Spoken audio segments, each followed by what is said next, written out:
Right, so shipping and purchase. All right. Oh, hi. Sorry. I was just placing an order for a Kemper. So you guys should probably be on the lookout for some profiles pretty soon here.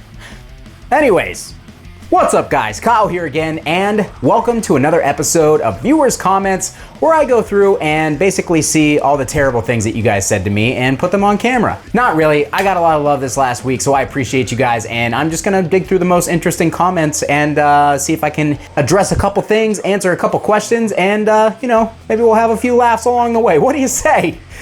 All right, let's just do it. First comment. Unless you play nu metal, you don't need that much bass on your tone.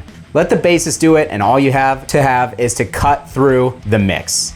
Okay, that was kind of poor wording, but I definitely understand what you are saying, and if you guys are longtime viewers of my channel, you know that I am generally in agreement with what CH Lack says here. I do think that a lot of guitarists, especially in the metal community, focus too much on putting too much low end into their signal and not enough mids. Now, I know a lot of the modern metal crowd is kind of the opposite way around, where everything is like all mids, but I'm talking about the guys who kind of play a lot of the similar stuff that I do, the hardcore and the deathcore type stuff. There just seems to be a lot of that going around, where people have way too much low end in their tone, or if an amp doesn't have an extreme amount of low end push to it, God, what the hell is going on? That people find it thin or weak, but in reality, a lot of the time, most amps that are out there on the market generally have more low end than you need in a typical band mix, especially if you're recording, because a lot of that low end is going to be removed anyways. I mean, there's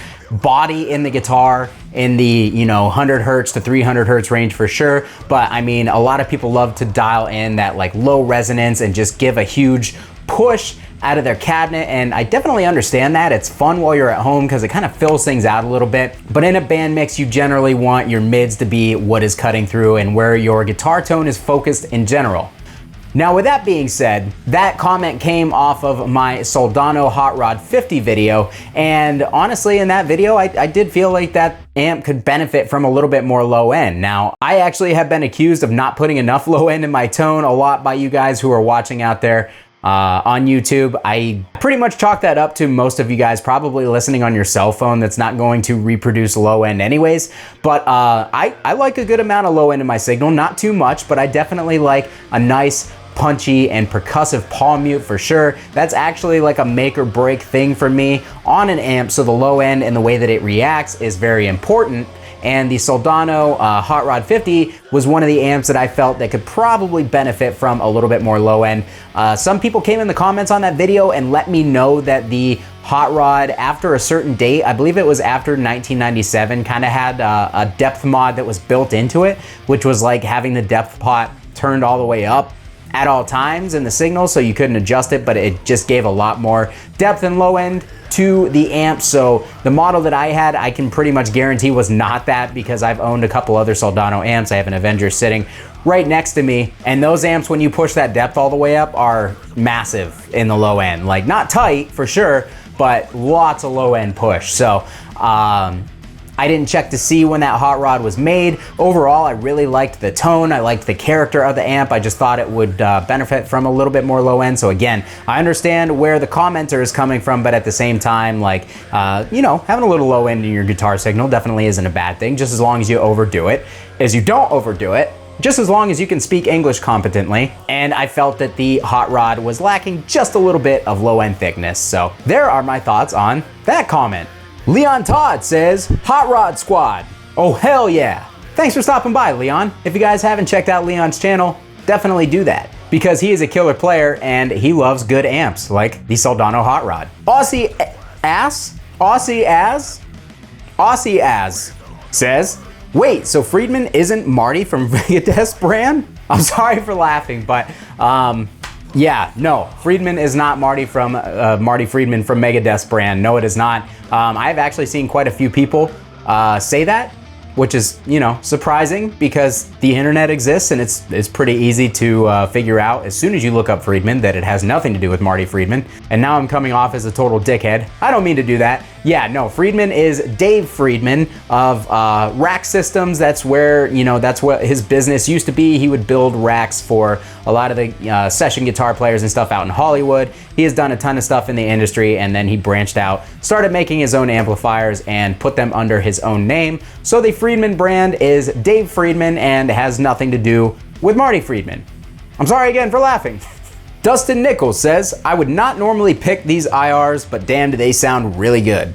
Dustin, I gotta say, I agree with you. I did a video a couple days ago for the Two Notes Friedman cab collection, and honestly, I thought that they sounded fantastic. I really was a big fan of the cab pack. Every speaker in that cab pack sounded really good to my ears. I actually didn't find one that I didn't like, but the G1265 speaker on that pack specifically turned out to be a really nice sounding speaker for metal, so that is definitely an IR pack that I will be using moving forward. And of course, anything that has Dave's name attached to it, he's pretty meticulous about having his name attached to certain things, so he has to sign off on it and make sure that it's up to his standards, and this cab pack is absolutely up to his standards. I mean, I'm pretty sure that him and Michael Nielsen are the ones who recorded everything together in the first place, so those are two dudes who definitely know how to get good sounds, and I really liked what came out of that pack. I was a big fan of it, and even though it is definitely not aimed at like the thrash metal guys like myself,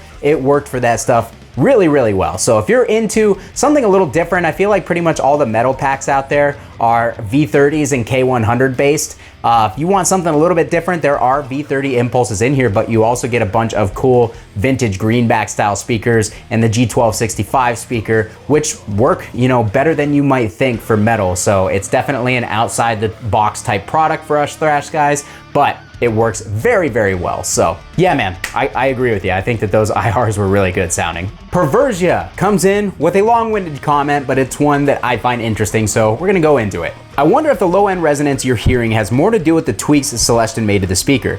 I'd be curious what caulking all the seams with silicone would do. I have always loved the sound of sealed enclosures. It makes the low end so tight and accurate. I have some monitors with a passive radiator setup, and it makes the shape of all low frequencies the same. It sounds good, but doesn't let you hear what is actually there in the lows. All right, so the end of that comment, I'm not gonna address anything there because I don't even know what he's talking about, but the cab portion and the speaker portion of the comment, this is in regards to my Marshall MF280 cab video that I put out back, wow! I put out a couple of months back is what I was really trying for. Wow, that was rough. But anyways, in that video, I talk about how that cab is kind of like Marshall's response to the Mesa rectifier oversized cab craze. It was built in the early 2000s when the Mesa oversized cab was pretty much becoming the standard for all of the metal and hard rock guys at the time. And it was built to the same specs as far as measurements go, but Mesa seals their cabs airtight. They seal every crack, every nook and cranny in their cabs, and they air test it to make sure the air doesn't come out of anywhere, because that basically ensures that you're going to get a really tight low end response from them. So that's why I always say when people think that the Mesa oversized cabs are boomy, I have never had that experience with them. I still think that they're a very tight cab because they are sealed so tightly. Now, Marshalls have what is called a floating baffle, where they screw the baffle to the very front framework of the cabinet, but that's it. It doesn't get siliconed in, it doesn't get sealed in any way. None of the joints, the corners, anything gets sealed on Marshall cabs. And Marshall cabs are also kind of notorious for their hardware kind of backing out over time. I've said this many times on my channel, but whenever I buy a Marshall cab, the first thing that I do, I go inside and I tighten up all the speaker screws. I have literally bought Marshall cabs where the speakers have been hanging back off of the baffle because the speaker screws have backed themselves out so much over a long period of time.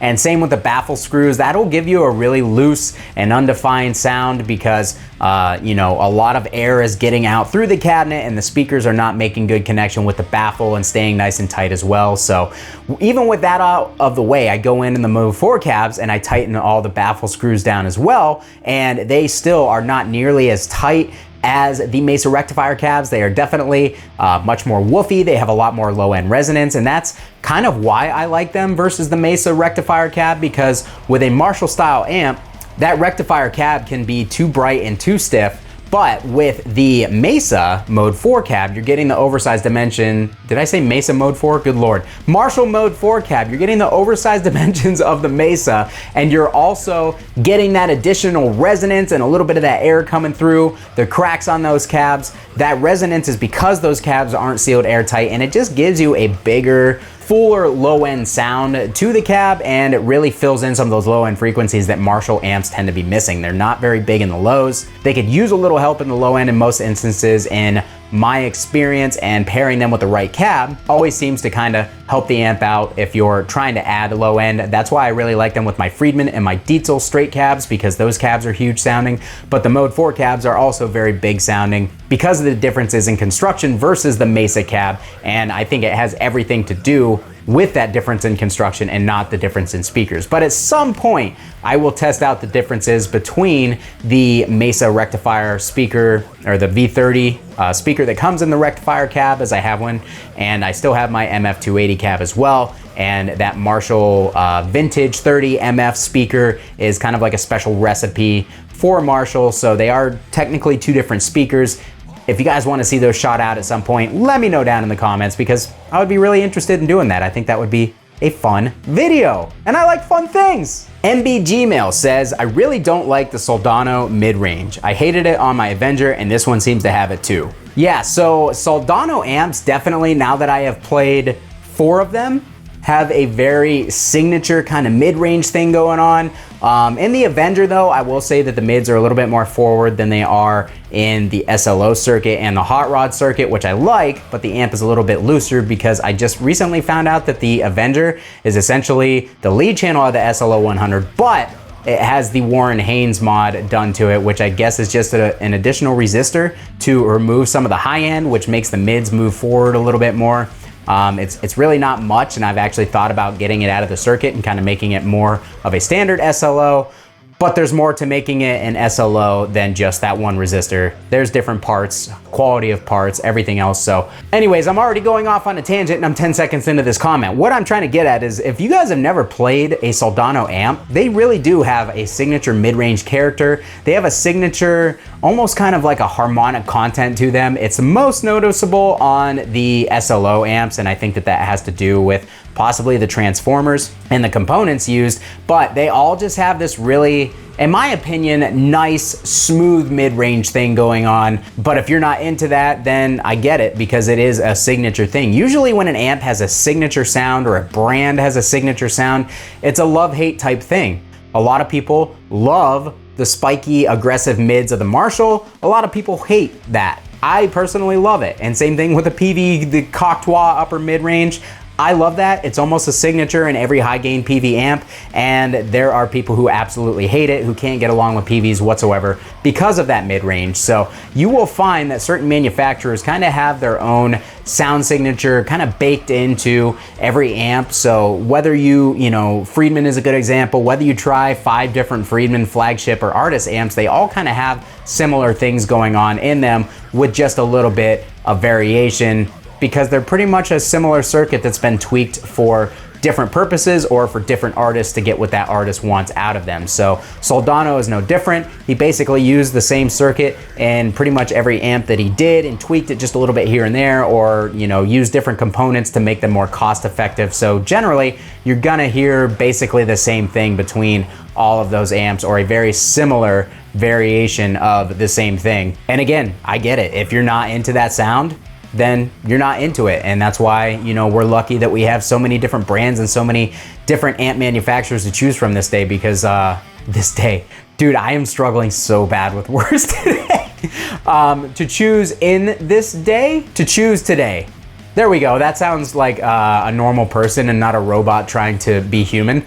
But yeah, we have a lot of great options, a lot of great choices, and everybody really has something to pick from that should be able to suit their needs and their personal tastes. And man, it is just a great time to be a guitarist. Let me say that. All right, guys, final comment of the day comes from Z's guitar account, and he asks, "Hi Kyle, do you find the drop tune pedal to suck a little bit of your tone? I used one in a previous band, and it didn't matter how little I went down in tuning, the loss of tone and added darkness was noticeable every time. That is a great comment and a great question, man. If you guys didn't see it, I did a live rig video for my band Human Animal before our show on Sunday and basically ran you guys through front to back my live rig. And on that rig is the Digitech drop pedal, and I use that pedal because that band tunes to D standard and all of my guitars are in E standard, because I actually really hate having multiple guitars set up in different tunings. I know that's really weird, especially because I have so many guitars, but I generally play in E standard when I pick up a guitar. So when my band's playing D standard or drop C, I hate having guitars basically set up for that lower tuning, because a lot of the times I'll want to pick them up and play them in E standard, and if they're in a drop tuning, I don't play those drop tunings that much, and therefore the guitars don't get played that much. So that is the reason for that. That is the reason why I love and adore the Digitech drop pedal, even though I accidentally stepped on it when we were playing live and didn't figure it out for about 8 bars of a verse of one of our songs, and was like, how am I playing this song wrong? I know I'm playing it right. Well, turns out I stepped on the drop pedal. So that is one negative side of the pedal for sure. But otherwise, you're asking about the tonal difference, the tone suck, and the darkness that comes from tuning down on the drop pedal.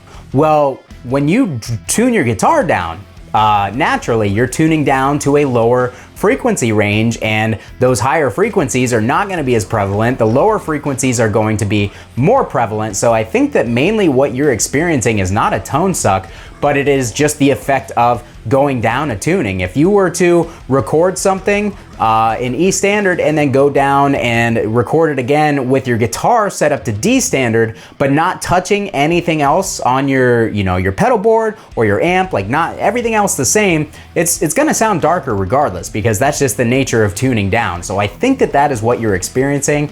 I have not directly compared, because it would basically mean I would have to record something in E standard and then completely reset up one of my guitars in D standard to test this theory versus the drop pedal. If that's something you guys really want to see, if you want to see a full dedicated review on the drop pedal, let me know. I will absolutely do it for you guys. I really love that pedal. It has made my life a lot easier, and I definitely recommend it. But if you guys would like to see a video of me comparing the drop pedal versus actually dropping my guitar down an entire tuning range to see if there are any differences in tone, I can absolutely do that for you guys. I just need to see if there's enough interest to do it. But in my experience, the drop pedal does change your tone a little bit, and I actually feel that it leaves more of your high-end frequencies intact, and it actually does not add as much low end as naturally dropping your guitar down would. So I have actually found that I've been able to keep my tone a little bit tighter by going down a full step, because I don't really take that pedal down more than a full step, but I am able to retain the tightness and snappiness because my strings are tight and snappy when the pedal goes down. I'm not sure if that is an intended purpose or not, but it's just something that I've noticed. And again, it may be a placebo effect on my end because I haven't directly compared it to tuning the guitar down a full step, but that is what I notice. I actually feel like it is maybe just a tad brighter and a tad tighter than actually resetting your guitar up with heavier strings and a lower tuning and doing it that way. So again, I really dig that pedal. I want to check out some of the other ones. Like I want to check out the pitchfork pedal and see if it works any differently than the drop tune pedal. But overall, that's a pedal that I'm never gonna get rid of at this point. I waited years and years to buy it and really just didn't know how useful it would be, and it turns out I find it insanely useful. I really love it. I highly recommend it if you're playing in different tunings and you are either lazy like myself and you don't like setting up a guitar for a completely different tuning, or if you only have 1 or 2 guitars and you wanna leave them in a set tuning but you wanna be able to play tune down. That was a lot of words that I just spit out of my mouth. So we're gonna call it a day on this viewers comments episode. Thanks so much for your support, guys. And again, don't forget to leave me comments on my videos over the next couple of weeks. That way I have something to respond to and to dialogue with you guys. Really enjoy responding to your comments.